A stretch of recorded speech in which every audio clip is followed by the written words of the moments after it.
Esta historia está envuelta en mito y leyenda. Cómo una tribu de nómadas fraguó el imperio más grande de América en solo 200 años. Tuvieron que inventar sistemas de ingeniería que eran extraordinarios para su época. Su civilización compitió con Roma en sofisticación. Los aztecas tenían la mejor tecnología que se podía conseguir, dadas las condiciones en las que vivían. Acueductos, palacios, pirámides y templos se alzaron como tributo a sus dioses y como testimonio de poder para la humanidad. El mayor logro de los aztecas fue su flamante capital, que asombró a los exploradores europeos y la llamaron la Venecia del Nuevo Mundo. La ciudad se extendió reluciendo por los canales y el lago, adornada con árboles y mansiones preciosas. Pero su sed de poder y sangre les condenó a la destrucción. Cuando por fin llegó, la aniquilación sería más rápida y completa de lo que el mundo hubiera imaginado.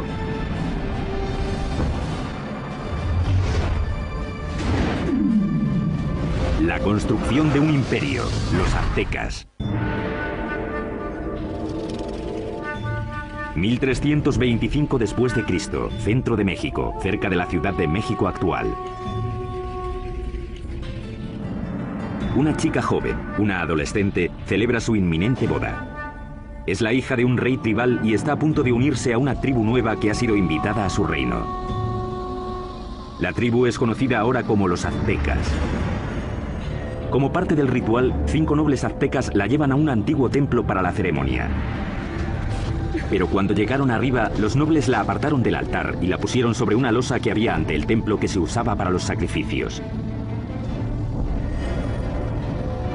Le sujetaron los pies y las manos mientras el quinto hombre levantaba un cuchillo de obsidiana en el aire. Con un movimiento rápido le abrió el pecho y extrajo el corazón, que aún latía. Esa tarde invitaron al rey a una ceremonia para celebrar el matrimonio. Sin embargo, encontró a un sacerdote danzando, vestido con la piel aún brillante de su hija. Como parte del ritual, los aztecas la habían desollado en honor al dios de la fertilidad. Vio aquello y se quedó totalmente horrorizado, porque era su hija. Sus guardias y él persiguieron enseguida a los aztecas hasta el lago y luego hasta la isla donde se habían refugiado. La isla pantanosa no era un lugar acogedor, y aún así desde allí los aztecas superarían todas sus expectativas y forjarían el imperio más poderoso de las Américas.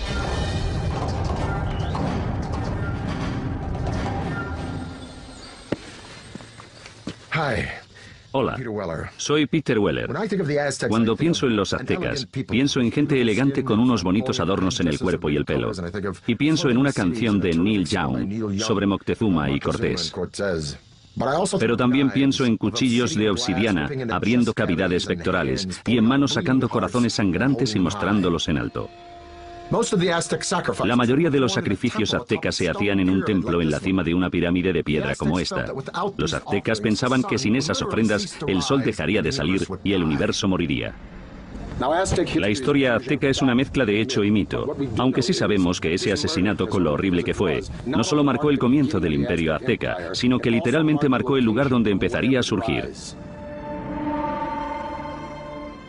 La isla a la que los aztecas fueron desterrados tras el desastroso sacrificio de la princesa estaba en el lago Texcoco, el más grande de 5 lagos interconectados que cubren un valle de 65 por 112 kilómetros. Hoy en día este valle enorme y abierto rebosa lo que es la Ciudad de México moderna, una de las ciudades más grandes del mundo. Pero hace 700 años la isla estaba tan empantanada que nadie la había reclamado. Pero mientras miraban el lago, el líder azteca Tenoch anunció a sus seguidores que había visto un águila posada en un cactus en mitad del lago, una señal de los dioses de que habían encontrado su hogar. Llamarían a su ciudad Tenochtitlán. La vida fue dura para los aztecas los primeros años de Tenochtitlán, pero tenían una visión. La visión de una ciudad poderosa modelada en una ciudad antigua y legendaria a solo 40 kilómetros de allí. Llamaron a esta ciudad Teotihuacán o Ciudad de los Dioses. Teotihuacán fue una de las ciudades más impresionantes de la Mesoamérica precolombina. Era misteriosa. Sabemos poco de ella porque no hay escritos que corroboren lo que ocurría en esa gran ciudad.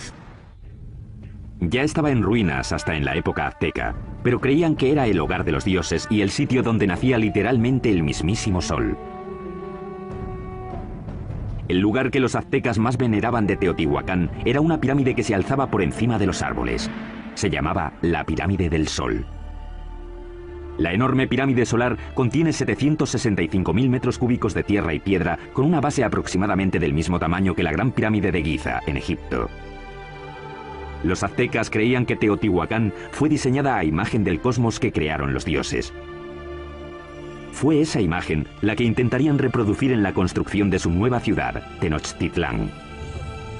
El que aceptó el reto fue un jefe azteca llamado Acamapixtli. En 1376 se embarcó en un plan ambicioso para hacer una ciudad muy avanzada en Tenochtitlán. Pero había un problema.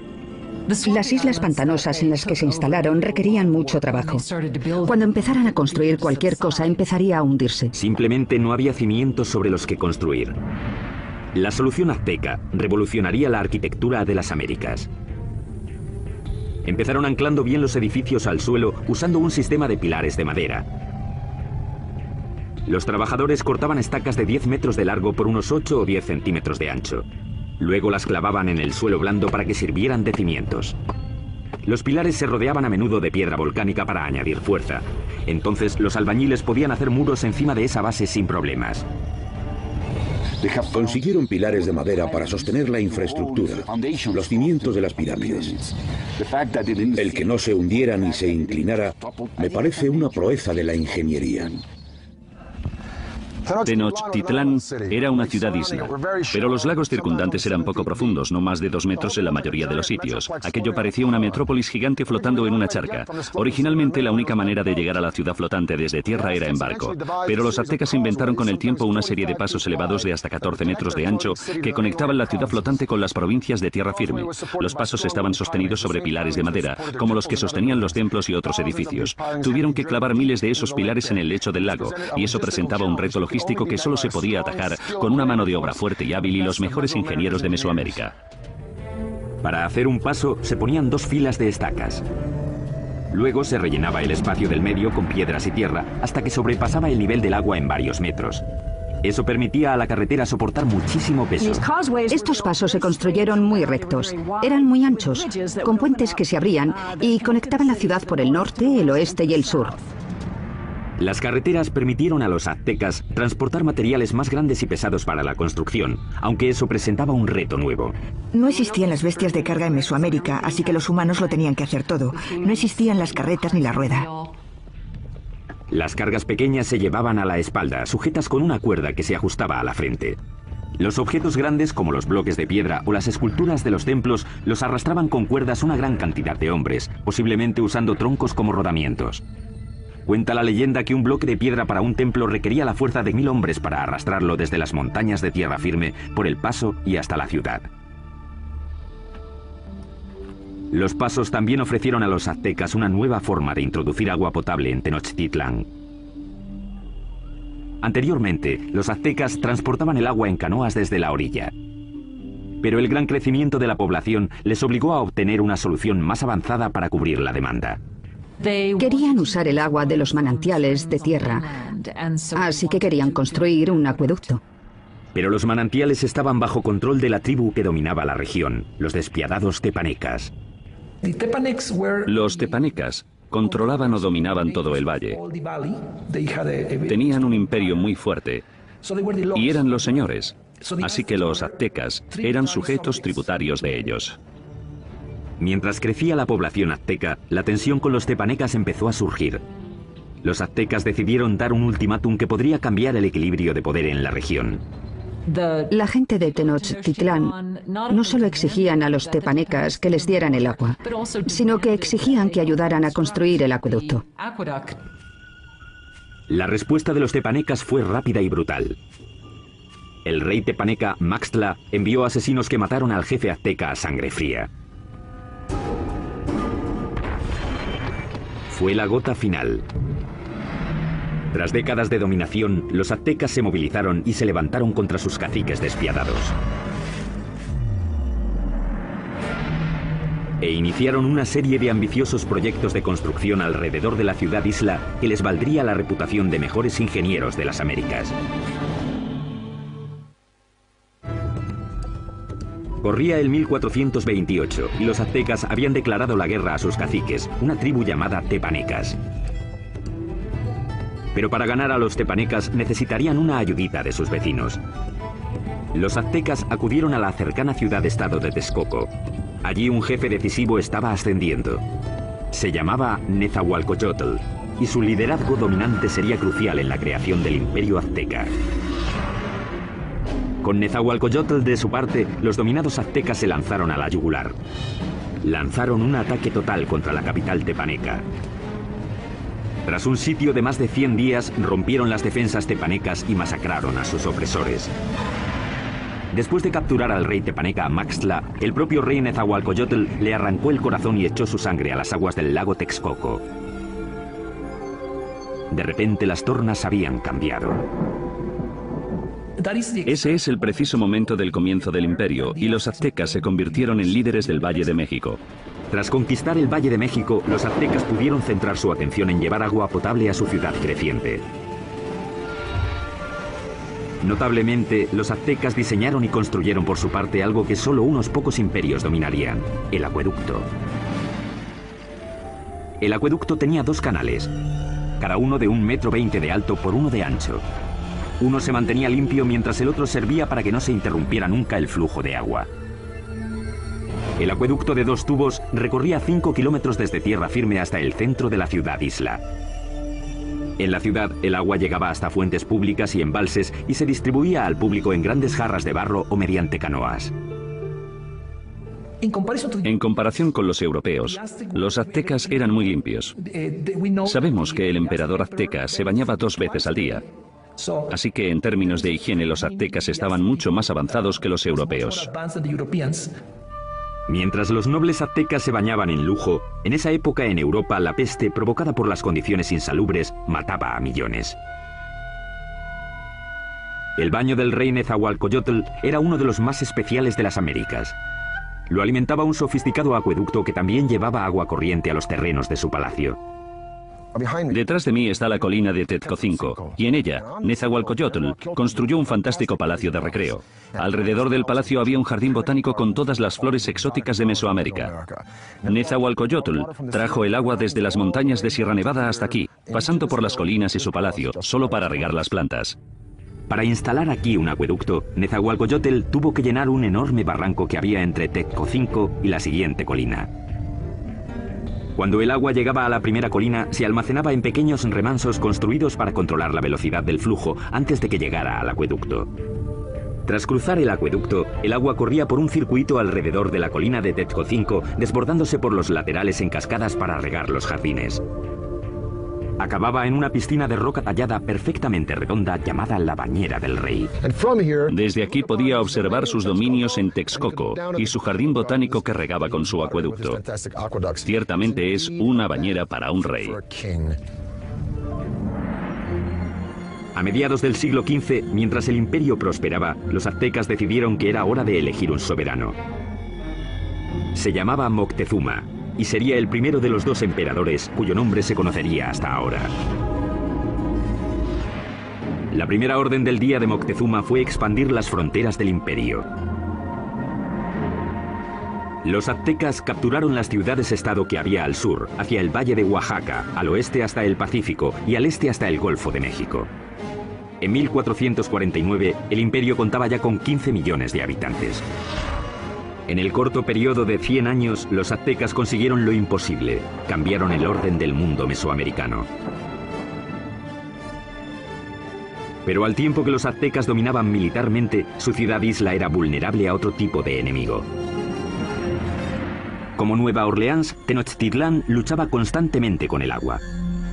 Y uno de los primeros proyectos de Moctezuma fue proteger la ciudad de las inundaciones. Esto es lo que queda del lago Xochimilco, en la parte sur de Ciudad de México, de los tiempos aztecas de la ciudad de Tenochtitlán. Este lago, como los otros 4 que rodeaban a los aztecas, se alimentaba de manantiales, así que no había ríos o riachuelos por los que drenarse, y si llovía lo suficiente, el nivel del agua subía y se desbordaba por la tierra y la ciudad. Eso fue exactamente lo que pasó a mediados del siglo XV, cuando una inundación de proporciones catastróficas barrió Tenochtitlán. La ciudad que comandaba el imperio quedó casi destruida, y la civilización azteca tuvo que depender una vez más de la genialidad de sus ingenieros y de uno en particular. Moctezuma apeló a la ayuda de su antiguo aliado Nezahualcóyotl para proteger la ciudad que estaba reconstruyendo en el lago. Nezahualcóyotl diseñó algo que le convertiría en el mejor ingeniero del continente. Su plan era crear una zona de seguridad alrededor de la ciudad con un enorme dique que protegería Tenochtitlán y a sus habitantes. Fue diseñado para ser mayor que ninguna otra obra que hubiera en las Américas en ese momento, con una longitud de 16 kilómetros al este de la ciudad desde el extremo sur del lago y hasta el norte. Los muros fueron un trabajo de cestería, hechos de palos, juncos, piedras y tierra. Como el lago era poco profundo, el dique solo tenía 3,70 metros de alto, aunque el ancho era de 8 metros. Nezahualcóyotl remató el dique con compuertas, seguramente puertas de madera, que se podían subir o bajar para controlar el nivel del agua. El dique también sirvió para otro propósito, proteger el suministro de agua. Era importante construir algún tipo de mecanismo de protección para evitar que se mezclase el agua salada con el agua dulce de la parte oeste del lago. Napoleón dijo, un ejército marcha sobre el estómago. Es fácil suministrar comida de sobra para los civiles durante el desarrollo crítico de cualquier civilización, pero los aztecas perfeccionaron un método único no solo para proporcionar mucha comida al pueblo civil, sino para impulsar la expansión militar del imperio. Esta solución revolucionaria se llamó chinampas, un sistema que les permitió crear literalmente tierra nueva para cultivar y para vivir. Si vas a hacer una ciudad de cualquier tamaño, tienes que proporcionar espacio, así que lo que ellos hicieron fue construir esas chinampas en el lecho del lago. Básicamente una chinampa es una isla artificial construida en el lago. Parecían campos de fútbol estrechos, de unos 90 metros de largo por unos 10 metros de ancho. Una chinampa se hacía tejiendo una red de palos que flotaba en el agua y apilando juncos y hierbas encima. Después se sacaba fango del lecho y se ponía encima de los juncos para formar la chinampa. Entre 4 y 6 hombres tardaban 8 días en construir una chinampa media. Estaban conectadas a la ciudad por canales navegables gigantescos que miles de hombres tardaban meses en hacer. Una chinampa como esta podía producir hasta 7 cosechas al año, mientras que un agricultor en tierra firme podía cosechar 1, 2 o quizá 3 veces como mucho. Cuando una cosecha estaba lista para que la recogieran en una chinampa, los brotes de la siguiente ya estaban saliendo del fango que estaba extendido en un barco adyacente a la chinampa. Entonces, cuando los brotes estaban listos, se llevaban a la chinampa y el ciclo se repetía una y otra vez en cientos de chinampas. Fue esta tecnología lo que hizo que Tenochtitlán pasara de ser una ciudad rival más en el siglo XIV a una ciudad-estado dominante y próspera. Con la infraestructura de la ciudad lista y enormes tierras bajo su control, los aztecas extendieron las fronteras de su imperio más que nunca. Crearon una red de carreteras muy extensa, superautopistas aztecas. Pero al tiempo que el imperio crecía, también lo hizo la práctica de sacrificios humanos. Muy pronto ríos de sangre corrían por las calles de Tenochtitlán.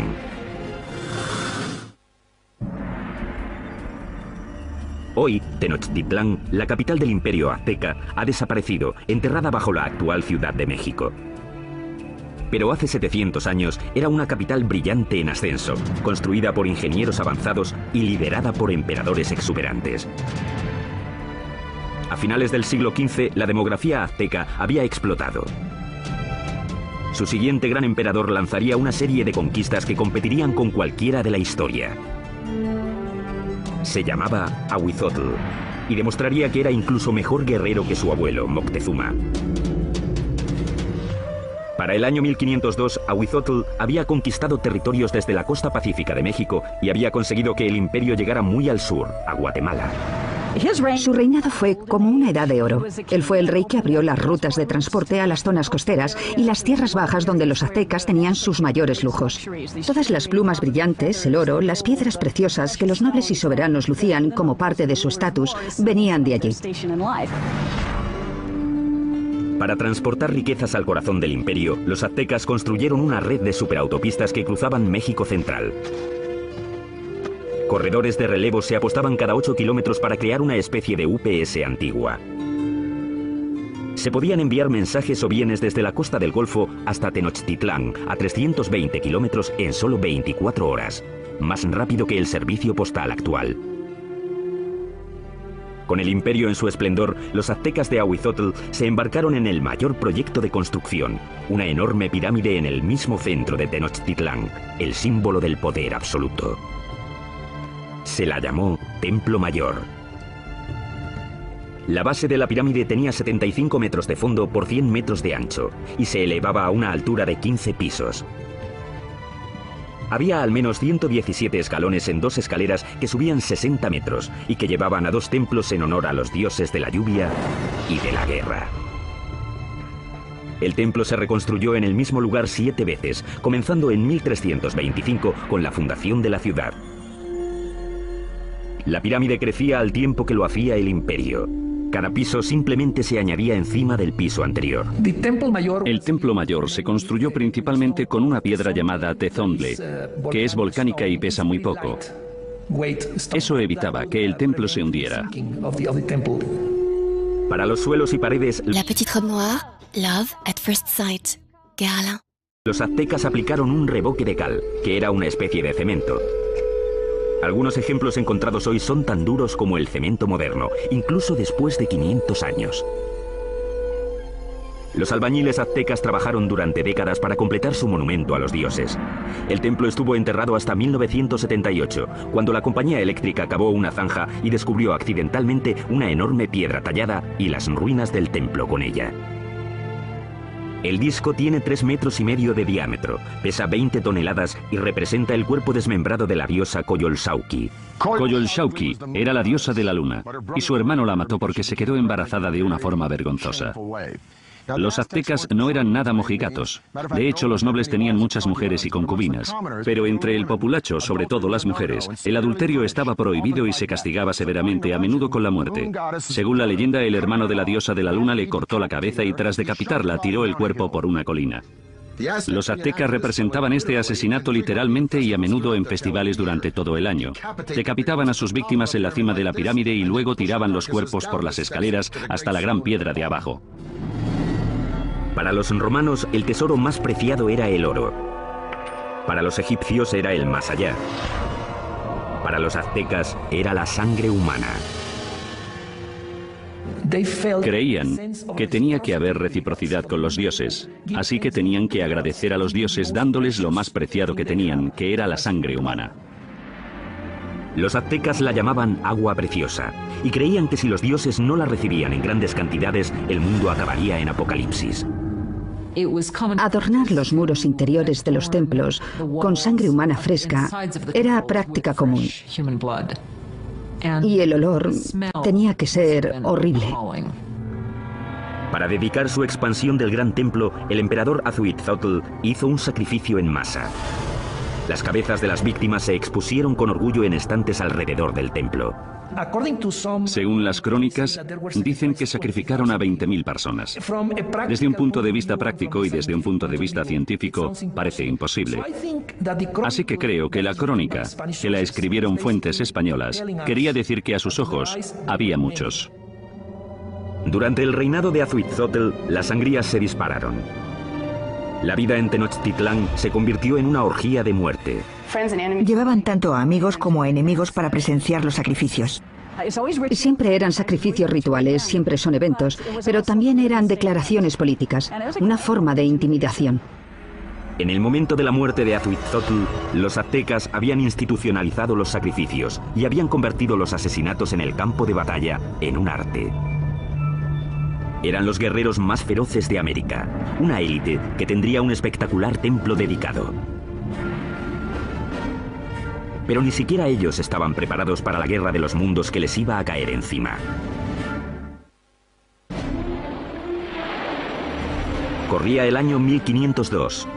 Ahuitzotl, emperador de los aztecas, muere. Moctezuma II, un ex sacerdote de 34 años, sube al poder. A un mundo de distancia, en España, un notario de 18 años llamado Hernán Cortés se prepara para cruzar el Atlántico para unirse a la conquista que su país está haciendo del Nuevo Mundo. El imperio azteca está en su cenit. Ahora se extiende por al menos 210.000 kilómetros cuadrados, desde Tenochtitlán hasta las dos costas y muy al sur hasta Guatemala. Unos 25 millones de personas formaban la ley azteca. Había 38 provincias cuyos habitantes pagaban importantes impuestos, enriqueciendo así a los nobles. La ciudad se extendió, reluciendo por los canales y el lago, adornada con árboles y mansiones preciosas. Y Moctezuma II lo presidía todo. Era conocido por sus habilidades políticas y militares. Un líder duro, mató a la población de las ciudades que no se doblegaban a su mandato, pero en privado estaba inquieto. Parece ser que Moctezuma era un individuo pasivo, incluso hasta depresivo. Cuenta la leyenda que después de ver un cometa pasando por el cielo de Tenochtitlán, pasó el resto de la noche llorando. Según pasaban las semanas, se volvió cada vez más paranoico. Pero en el culmen de su obsesión por lo sobrenatural, una amenaza muy real se aproximaba por mar. Los espías colocados a lo largo de la costa del Golfo informaron sobre algo muy extraño que no conseguían describir. No habían visto un barco en su vida, así que no tenían una palabra para describirlo. Por eso los indios se refirieron a los barcos como montañas que se mueven por el agua. En 1519, tras navegar desde Cuba, Cortés llegó con 11 de aquellas montañas flotantes y 500 hombres al Golfo de México, 320 kilómetros al sureste de Tenochtitlán. Las tribus quedaron atónitas ante aquellos hombres con armaduras de metal y animales que no conocían. Según avanzaron tierra adentro, masacraron brutalmente a las tribus que se resistieron, pero muchas otras se alegraron de poder proporcionarles comida y hombres. Una de las formas que uno de los jefes locales de la costa del Golfo utilizó para agradar a Cortés y su compañía fue con un grupo de mujeres que no solo estaban allí para las labores caseras, sino también, claramente, para hacer de cortesanas, para proporcionarles servicios sexuales. Pero entre las concubinas, una en particular llamó la atención de Cortés. Era la hija de un jefe que había sido vendida como esclava y se llamaba La Malinche. Desarrollaron una relación íntima y con el tiempo ella le dio un hijo. Ellos fueron las primeras personas de sangre mezclada del Nuevo Mundo. Pero era mucho más que una amante. Se convirtió en la intérprete de Cortés y su papel se amplió a consejera e intermediaria entre él y los aztecas. No solo era su traductora, también le contaba cosas que se estaban diciendo o que se suponía que él no tenía que oír o entender. La red de corredores de relevos de Moctezuma le mantuvo informado de los movimientos de los españoles. Estaba claro que iban hacia la ciudad. Mientras avanzaba hacia Tenochtitlán en el verano de 1519, Cortés amasó un ejército de miles de hombres. El ejército de guerreros de Moctezuma contaba con cientos de miles. Iban vestidos de animales en el campo de batalla para intimidar a sus rivales. Parte de ello era espectáculo. Los guerreros llevaban distintos trajes increíbles. Los guerreros más importantes eran los caballeros, vestidos de jaguares y águilas. Los caballeros aztecas se iniciaban en sus órdenes con ceremonias sagradas en templos especiales como este. Este es el templo Cueva de Malinalco, uno de los 6 templos de esta remota ladera a unas horas al sur de Ciudad de México. Moctezuma lo terminó en el año 1502, poco después de su coronación. En Europa, Miguel Ángel estaba esculpiendo el David de la República de Florencia, pero mientras Miguel Ángel tallaba el David, los aztecas extraían este templo directamente de la ladera de la montaña. Y es el único templo en todo el hemisferio occidental construido de esta forma. Al final de las escaleras de Coalcali se encuentran las esculturas de dos jaguares. A los lados de las puertas yacen los restos de dos guerreros. La puerta representa la boca abierta de una serpiente gigante. Literalmente se puede ver la lengua saliendo del templo. Los aztecas creían que esta era la entrada al centro de la tierra. Los guerreros privilegiados venían aquí, entraban en la sala con esculturas de águilas, les perforaban la nariz y ofrecían sangre en sacrificio para Huitzilopochtli, el dios de la guerra. Pero esta no sería, ni mucho menos, la última vez que los guerreros aztecas vendrían a dar su sangre. El primer encuentro entre Cortés y Moctezuma sería pacífico. Pero el conquistador sabía que un choque enorme y sangriento entre el viejo mundo y el nuevo mundo tendría lugar pronto. Y la aniquilación que tuvo lugar sería uno de los acontecimientos más aterradores de la historia de las Américas.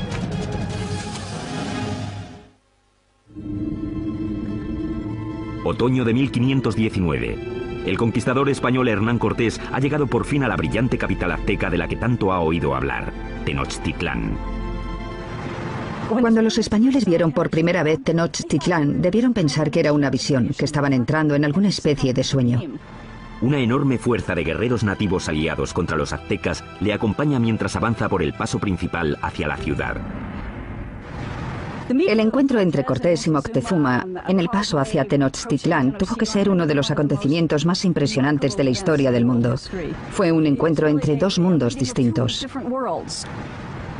Cortés le ofreció la mano, pero en cuanto lo hizo, los nobles que atendían a Moctezuma le empujaron diciendo: no, no, no, es una indignidad total. Nadie toca a Moctezuma, el gran señor de la tierra. El encuentro de los dos mundos fue pacífico, pero lleno de tensión. Moctezuma en ese momento ya se había vuelto impulsivo y propenso a las crisis de histeria. Así que el encuentro fue para calcular las fuerzas. Aunque los aztecas tenían un sistema diplomático y guerrero mucho más inocente comparado con el sistema tan taimado y ladino de los europeos.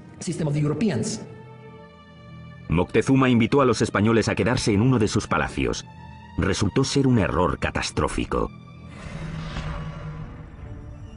Cuando los españoles entraron en la ciudad, quedaron tan impresionados que les pareció un sueño. En el centro de la ciudad se alzaba el colosal palacio del emperador. El palacio de Moctezuma II era un gigantesco complejo que se extendía por las 3 hectáreas contiguas al gran templo. Uno de los españoles se dio cuenta de que todos los días se reunían 600 nobles en el palacio de Moctezuma para oír las palabras del emperador. Moctezuma recibió a los españoles en una gran cámara de recepciones que había en la entrada, diseñada para que el emperador pareciera omnipotente. Pero el palacio de Moctezuma sería el último que construirían los aztecas. Cuando no llevaban ni una semana de visita, los españoles fueron a la yugular y secuestraron a Moctezuma. Fue un movimiento atrevido, pero compensó. El imperio parecía suyo. Aunque Moctezuma seguía siendo el líder oficial de la ciudad, durante un tiempo no fue más que el portavoz de Cortés. Durante 6 meses, la tensión dentro de los muros de Tenochtitlán se calmó. Entonces, en la primavera de 1520, todo cambió. Una mañana, unos soldados españoles interrumpieron un sacrificio sagrado y mataron a los participantes. El acto desencadenó un alzamiento. Para los aztecas, los españoles habían cometido un sacrilegio inefable. La ciudad quedó sumida en el caos cuando los aztecas marcharon al palacio de Moctezuma. Moctezuma intentó subir a la cima del palacio, hablar con la gente y calmarlos, pero ya no aguantaron más. Moctezuma se había convertido en la marioneta de los españoles, una traición tan enorme a los ojos de su pueblo que le lapidaron y tiraron flechas. Poco después tiraron el cuerpo sin vida de Moctezuma por las escaleras del palacio. Nunca sabremos si murió a manos de los españoles o por las heridas que le infligió su propio pueblo. Y los españoles decidieron que sería un buen momento para irse de la ciudad. La noche del 30 de junio de 1520, los españoles intentaron escapar aprovechando la oscuridad. Pero no quieren deshacerse de las cosas que han cogido y arrastran el peso de todo lo que quieren llevarse. Fueron presas fáciles para los guerreros aztecas que les atraparon en el paso. Los cuerpos se apilaron rápidamente en el agua. 400 españoles fueron masacrados junto a miles de sus aliados indios. Esa escapada ha llegado a llamarse la Noche Triste. Cortés y unos pocos más consiguieron escapar con vida. Los españoles acabarían destruyendo la brillante ciudad de Tenochtitlán. Empezarían cortando la línea vital de la ciudad, el acueducto. Mientras cientos de miles de personas dentro de los muros de la ciudad estaban sin agua, Cortés creó un bloque alrededor de Tenochtitlán para que no recibieran suministros del exterior. Así que la idea del bloqueo era hacer que se rindiera la ciudad por hambre. Pero los aztecas tenían muchísima resistencia y no sería fácil vencerlos. Y lo que decidieron hacer fue lanzar un ataque por tierra y por mar. Durante siglos, el lago que rodeaba Tenochtitlán había constituido una barrera contra los invasores, pero Cortés encontraría una forma de evitarla. Hizo que miles de sus aliados indios transportaran los barcos en piezas atravesando las montañas para montarlas y lanzarlas al lago. Mayo de 1521. Cortés lanza su gigantesco ejército en un ataque final y decisivo contra Tenochtitlán. 600 españoles, incluyendo 100 caballeros y hasta 50.000 aliados indios, se enfrentaron a los defensores aztecas de la ciudad sobre los pasos. La lucha brutal siguió durante meses. Día a día, Cortés arrasó la ciudad piedra por piedra. Él y sus aliados indios fueron despiadados en el asesinato sistemático de la población. Fue una batalla muy dura, sobre todo en la ciudad. La última batalla de los aztecas fue en el gran templo de Tlatelolco. Los guerreros se alinearon en las empinadas escaleras y plataformas para tirar flechas y piedras a sus enemigos. Pero fue inútil. El 13 de agosto, el último líder azteca, Cuauhtémoc, fue capturado y se rindió ante Cortés. Y eso solo fue el principio. 20 millones morirían de las enfermedades traídas por los españoles. A finales del siglo XVI se calcula que se había reducido la población nativa en cerca de un 90%. La Ciudad de México moderna se ha construido sobre las ruinas de la una vez majestuosa ciudad de Tenochtitlán. Los españoles la arrasaron durante la construcción de su propia ciudad colonial y hasta usaron piedras del Gran Templo para hacer la catedral que aún se alza al lado de las ruinas del templo. El imperio azteca se esfumó y con él un legado de increíbles logros de la ingeniería. Ha quedado claro, por sus sofisticados sistemas de urbanismo, agricultura y suministro de agua, que los aztecas se alzaron entre los grandes imperios más avanzados del mundo. El templo excavado de Malinalco es uno de los logros aztecas más impresionantes que los españoles no destruyeron. Sitios impresionantes como este obligan a hacer la pregunta: ¿cómo sería México hoy si los españoles no hubieran venido? Soy Peter Weller para el canal Historia.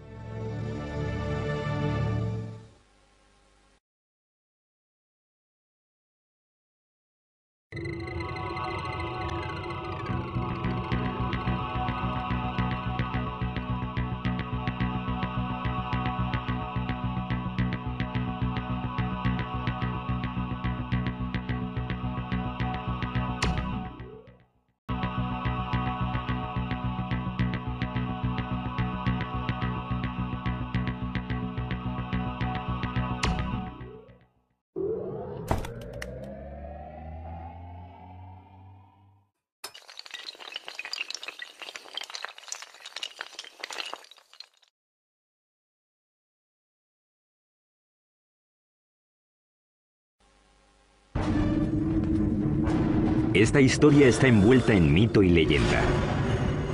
Cómo una tribu de nómadas fraguó el imperio más grande de América en solo 200 años. Tuvieron que inventar sistemas de ingeniería que eran extraordinarios para su época. Su civilización compitió con Roma en sofisticación. Los aztecas tenían la mejor tecnología que se podía conseguir, dadas las condiciones en las que vivían. Acueductos, palacios, pirámides y templos se alzaron como tributo a sus dioses y como testimonio de poder para la humanidad. El mayor logro de los aztecas fue su flamante capital, que asombró a los exploradores europeos y la llamaron la Venecia del Nuevo Mundo. La ciudad se extendió. El quinto hombre levantaba un cuchillo de obsidiana en el aire. Con un movimiento rápido le abrió el pecho y extrajo el corazón que aún latía. Esa tarde invitaron al rey a una ceremonia para celebrar el matrimonio. Sin embargo, encontró a un sacerdote danzando, vestido con la piel aún brillante de su hija. Como parte del ritual, los aztecas la habían desollado en honor al dios de la fertilidad. Vio aquello y se quedó totalmente horrorizado, porque era su hija.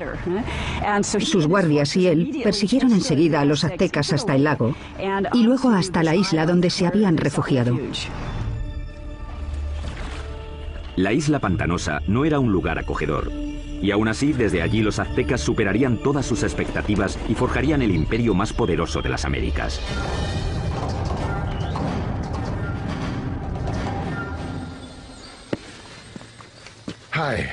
Hola, soy Peter Weller. Cuando pienso en los aztecas, pienso en gente elegante con unos bonitos adornos en el cuerpo y el pelo. Y pienso en una canción de Neil Young sobre Moctezuma y Cortés. Pero también pienso en cuchillos de obsidiana abriendo cavidades pectorales y en manos sacando corazones sangrantes y mostrándolos en alto. La mayoría de los sacrificios aztecas se hacían en un templo en la cima de una pirámide de piedra como esta. Los aztecas pensaban que sin esas ofrendas el sol dejaría de salir y el universo moriría. La historia azteca es una mezcla de hecho y mito, aunque sí sabemos que ese asesinato, con lo horrible que fue, no solo marcó el comienzo del imperio azteca, sino que literalmente marcó el lugar donde empezaría a surgir. La isla a la que los aztecas fueron desterrados tras el desastroso sacrificio de la princesa estaba en el lago Texcoco, el más grande de 5 lagos interconectados que cubren un valle de 65 por 112 kilómetros. Hoy en día este valle enorme y abierto rebosa lo que es la Ciudad de México moderna, una de las ciudades más grandes del mundo. Pero hace 700 años la isla estaba tan empantanada que nadie la había reclamado. Pero mientras miraban el lago, el líder azteca Tenoch anunció a sus seguidores que había visto un águila posada en un cactus en mitad del lago, una señal de los dioses de que habían encontrado su hogar. Reluciendo por los canales y el lago, adornada con árboles y mansiones preciosas. Pero su sed de poder y sangre les condenó a la destrucción. Cuando por fin llegó, la aniquilación sería más rápida y completa de lo que el mundo hubiera imaginado.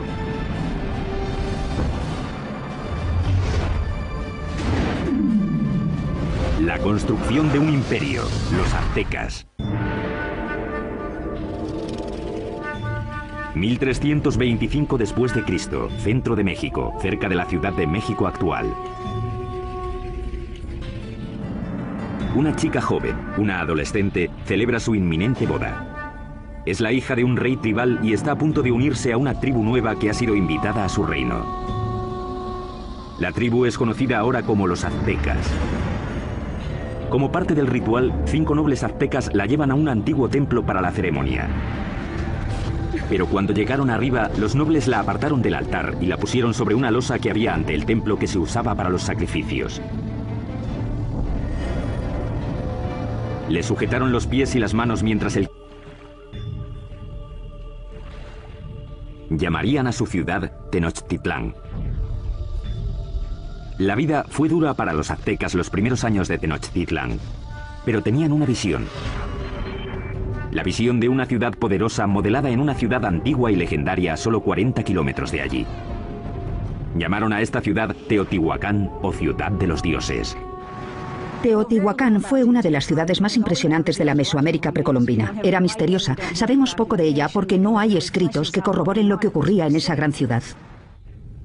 Ya estaba en ruinas hasta en la época azteca, pero creían que era el hogar de los dioses y el sitio donde nacía literalmente el mismísimo sol. El lugar que los aztecas más veneraban de Teotihuacán era una pirámide que se alzaba por encima de los árboles. Se llamaba la Pirámide del Sol. La enorme pirámide solar contiene 765.000 metros cúbicos de tierra y piedra con una base aproximadamente del mismo tamaño que la Gran Pirámide de Giza, en Egipto. Los aztecas creían que Teotihuacán fue diseñada a imagen del cosmos que crearon los dioses.